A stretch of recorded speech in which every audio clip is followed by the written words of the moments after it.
In this video, I will show you every single brush that you will need when you're sculpting in Blender. So I have opened a new file in Blender 4.2, the latest version right now. So first of all, when you want to sculpt in Blender, there's two ways you can go. You can just press the mesh and you can go to sculpt mode from here, or you can just go to the sculpting workspace on the top over here. So now when we go over here in the workspace of the sculpting workspace, there's a few things you need to consider. First of all, when you have dynamic topology off and with a cube, nothing will really happen. You know why? Because dynamic topology means adding geometry, and when it's off, you aren't adding any geometry. And as you can see, there's not very much, and there's no geometry in this cube. As you can see, there's no geometry here. So I'm going to show you quickly. If you go back into layout mode, if we subdivide this, if we go into edit mode of this and Control R to add lots of loop cuts. Now, obviously, this cube is kind of messed up now because of we went to sculpt mode. So I'm going to quickly add a cube. Now, if we go into edit mode of this, Control R to add loop cuts. When you add loop cuts, we're basically subdividing it, and like that. Once we have done that, now if we go back into sculpt mode, now if we sculpt it with dynamic topology off, as you can see, it isn't adding any geometry. It's just using the geometry that it already is and just sculpting. Now we're gonna go through every single sculpting brush, as you can see.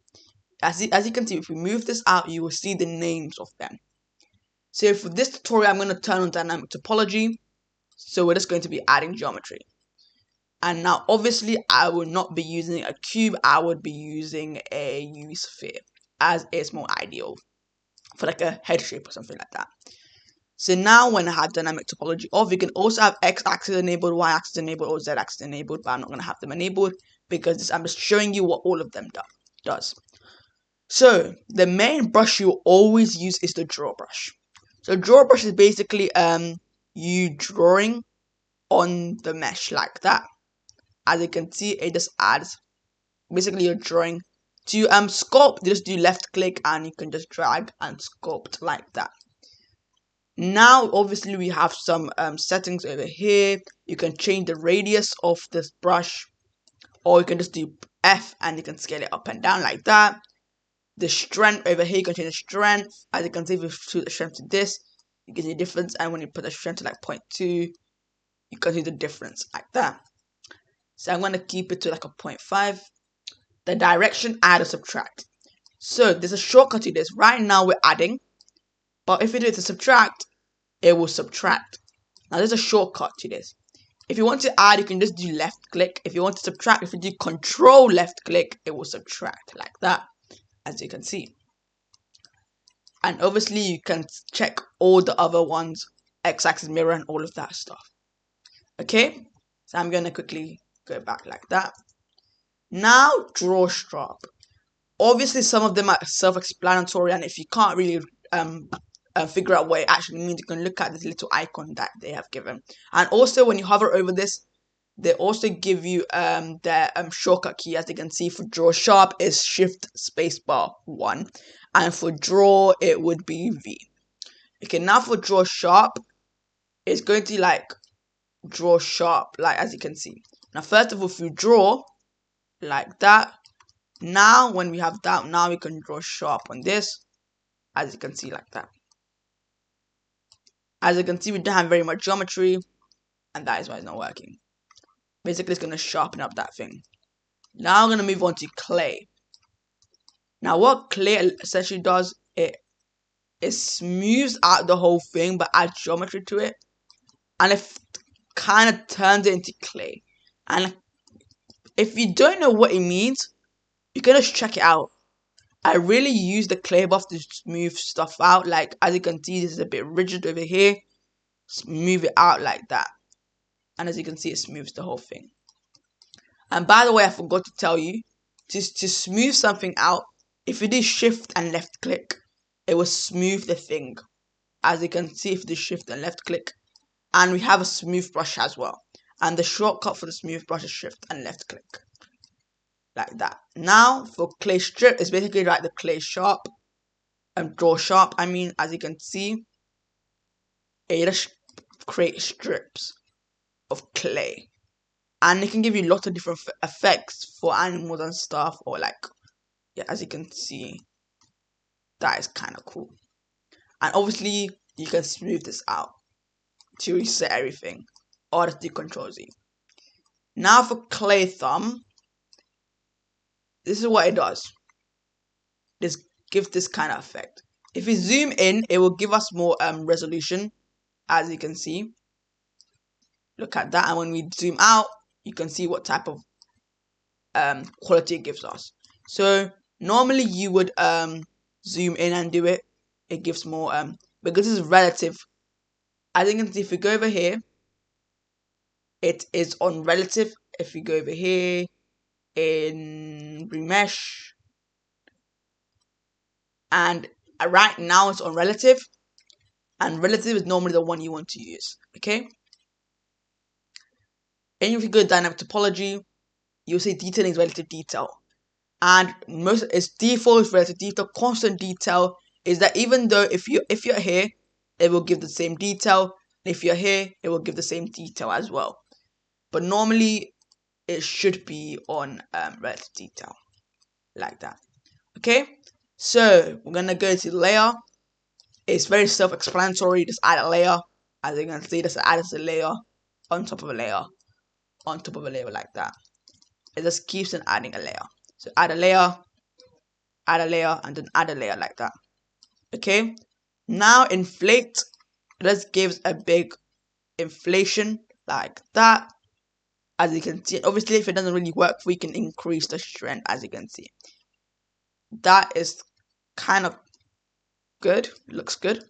It like gives like an eye effect or something like that. And obviously you can press shift, and it will give the opposite effect of deflating it, or control. Like that. If you press control, it goes the opposite way, and shift will smooth it out. Now blob is the same thing, like that, as you can see, but blob is like more efficient. And for inflate, it will take you more time to do it, but for blob, it will do it like a bit faster. And for crease, obviously you know what that is. It will just add a crease. If I do it over here, it literally adds a crease. And right now my strength is still 0.25. That's why I have to do it like multiple times. But as you can see, this adds a crease. And it does very cool effects, by the way. It's like for scars or something like that. It's a good effect. That looks good. And then for smooth, obviously you know what that means. If you hover over this, it will say shift or S. And it will smooth things out like that. Now for flatten, you know what that means. It will flat the whole thing. So do that. It will flatten it like that. Okay, for fill, it will fill in any gaps. For example, if I have a gap in here, it will fill it up and kind of inflate it a little bit and fill it up like that. As you can see, it fills up in the gap. Over here, and just fills up the gap. And the scrape is going to be scraping it. Scraping the top so it avoids sharp edges like this, as you can see. Okay. Now we have multi-plane scrape. It's basically the same thing, but if you have two planes. Right now, don't have two planes, so it won't really work. But as you can see, it will give us this, and it will give us some right angled effect like that. And if you do it over here, as you can see, it will give us. You can see what type of effect it gives us. And pinch effect. It pinches it to one place like that. As you can see, it pinches it. For example, if I do it here, it will pinch the thing. As you can see, you can't see it clearly. For example, if I do it here, it will pinch the thing inwards to itself. There's a grab brush. You can literally grab something, as you can see. Grab it. Grab it. Grab it. And as you can see, it will give us these little effects. obviously you don't want to grab like this. So yeah, I was just exaggerating to show you. Like you can just I normally do it like gently like this, because if you do it like too much like that, it will break the mesh. So just do it gently with the grab brush. And I think you should memorize the shortcut for this, because you will use it very much. And for the grab brush, it will be G. Press G and it will go to the grab brush, and V for the draw brush. Okay. And as you can obviously remember it, because grab, the first letter for grab is G, so obviously you can remember that, and that is the grab brush. Elastic deform is basically like the grab brush, but it just deforms the whole thing like an elastic. It influences most of the body.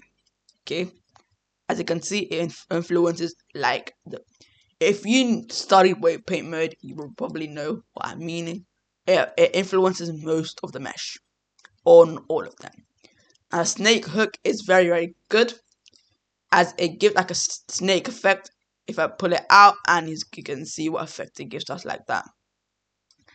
And I like using them for like fawns or something like that. And these are very cool. Maybe one like that. As you can see what it gives us. And the thumb one is, it makes a thumb. You can basically go inwards or out. It's like a grab brush. As you can see, this grabs the thing. Normally, this is a very unpopular one. Normally, no one really uses it. So yeah. And for the pose one, this is when you want to pose or sculpt something. Right now, our topology is very bad, so it won't really work. If you topologize or retopology your mesh, then if you use the pose mode, it will work. Right now, it's not working, obviously, because we haven't topologized our work. Now to nudge, as you can see, it won't work because we have to obviously topologize our thing. And the rest of these aren't what you call it, brushes. These are just effects. For example, if we want to give the cloth effect to this thing, now we gave the cloth effect to the whole thing. Like that. And simplify the mesh. Mask, create a mask like that, black and white. Marks usually use it for the image texture. And marks is always black and white. And face sets, and these are, and painting, obviously, if you want to paint it, you can paint it. And right now, it's not supporting dynamic topology mode. You have to turn it off, and then you can do it. Right now, it's a secondary color, so if you do change this color to orange, let's say, now you can see we can do it. And that is how we literally do it. And you can make cool stuff with this, okay? Like that. And now the smear brush. The smear brush is to blend in colors. And we usually look that in vertex paint mode. Usually use that in vertex paint mode. And that is all the sculpting brushes you need to know to become a pro at sculpting. Don't forget to watch my other videos that are rare. They are really helpful. Don't forget to watch them, like the video, subscribe, and I'll see you in another video.